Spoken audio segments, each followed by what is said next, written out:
Bonjour à tous, j'espère que vous allez bien. Aujourd'hui, ce sont les résultats de la société Rubis. C'est pas les résultats, c'est le chiffre d'affaires. Donc allons voir ça tranquillement, mais sûrement.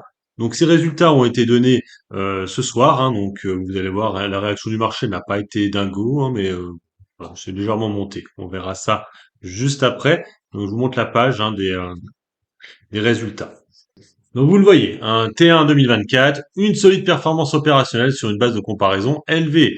Donc est-ce qu'on note qu'effectivement la solide croissance des volumes, les volumes sont en hausse de 4%, la marge brute est à 209 millions d'euros, plus 2%, forte croissance des segments aviation en Afrique et aux Caraïbes, bonne performance opérationnelle du réseau de distribution en Afrique et baisse de l'activité bitume au Nigeria.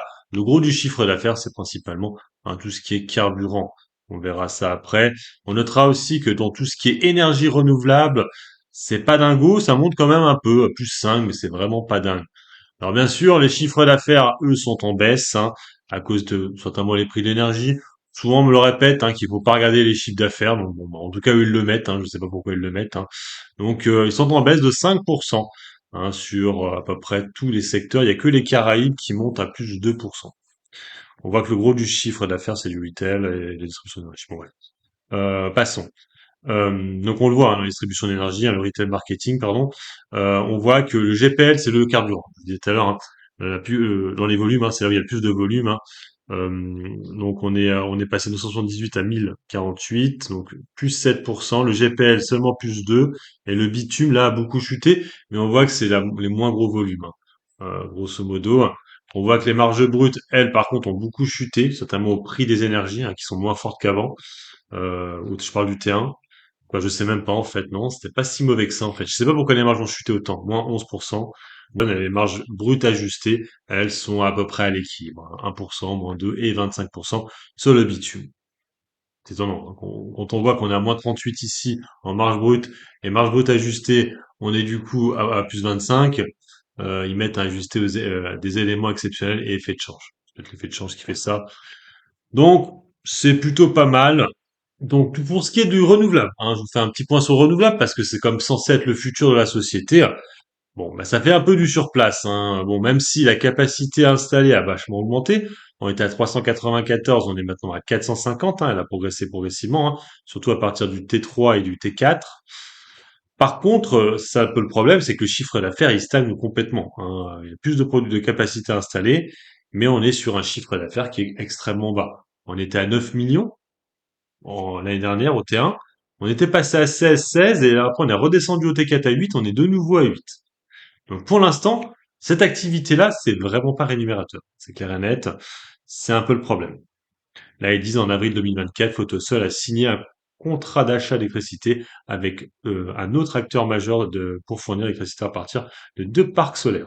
Photosol, c'est un actif qu'ils ont acheté il y a très peu de temps. Il y a aussi Hydrogène de France, les énergies renouvelables. Et après, pour ce qui est des perspectives, on est toujours sur les mêmes perspectives qui ont été données en début d'année. Rien de bien nouveau. Un RBE qui serait entre 725 et 775 et un compte de résultat net qui serait à peu près à l'équilibre. On notera par contre en notation extra-financière que l'ESG, il y a un peu de mieux. On était à C-, on est passé à C. Voilà pour tout ce qui est résultat. On va aller voir, je vais vous rajouter deux, trois petites choses. C'est la VAD sur Rubis qui a un petit peu chuté. Alors bon, c'est normal qu'elle a baissé. Pourquoi? Parce qu'en fait, c'est QB Research qui était passé sous les 0,50, 0,49, et en général, il la retire. Je vous l'avais déjà expliqué. Donc du coup, bim, ils l'ont retiré, et du coup, ben voilà, il reste plus que Marshall Waze qui a 0,90. Donc psychologiquement, ça fait du bien. Tu dis, il n'y a plus que 0,90, alors qu'avant, il y avait quasiment 1,50. Mais c'est juste que ma QB Research est passé sous le seuil des 0,49, 0,50.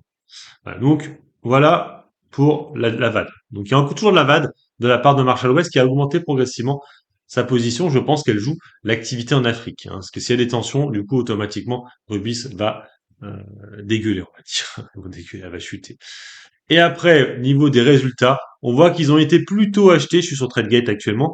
Et on le voit qu'on avait clôturé à peu près là, ce soir, à 17 heures. Et une fois qu'il y a les rédactions arrivées, on est remonté légèrement voilà, on a fini à 0,49 alors qu'on était à moins 1.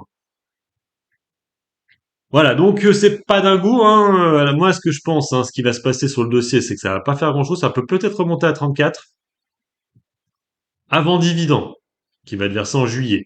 Après, la grosse question, ça va être Bolloré, là, tous ceux qui sont arrivés, qu'est-ce qu'ils sont venus faire? On aura des informations au moment de l'Assemblée générale. Donc avant, il y a rien de spécial. On l'a vu, ils n'en ont pas parlé du tout sur les chiffres d'affaires. Donc à l'Assemblée, il y aura des questions. Peut-être que les réponses vont être complètement foireuses. Peut-être qu'ils vont juste dire, on sait pas, voilà, ils sont en rétro-capital, il y aura rien de plus, et on en restera là. Hein, et peut-être que ça va mettre 1 an, 2 ans, 3 ans. Je ne sais pas. Je ne sais pas pourquoi ils sont rentrés au capital. Et, moi, c'est vrai que j'avais pensé peut-être à faire sauter le commandite. Hein, c'est une société en commandite, hein, bien sûr. Hein. Rubis, c'est un peu le problème. Et en fait, il y a 2 gérants actuellement. Hein. Donc, bref, on verra. Donc, peut-être un retour à 34 avant dividende. L'avantage cette année, c'est qu'effectivement, il y a un dividende exceptionnel de 75 centimes qui fera peut-être que les actionnaires vont rester dessus, vont pas se barrer dès qu'ils auront touché le dividende, comme les 3 dernières années. Allez, sur ce, moi, je vous laisse. Bon investissement et puis bon trade. Ciao, ciao!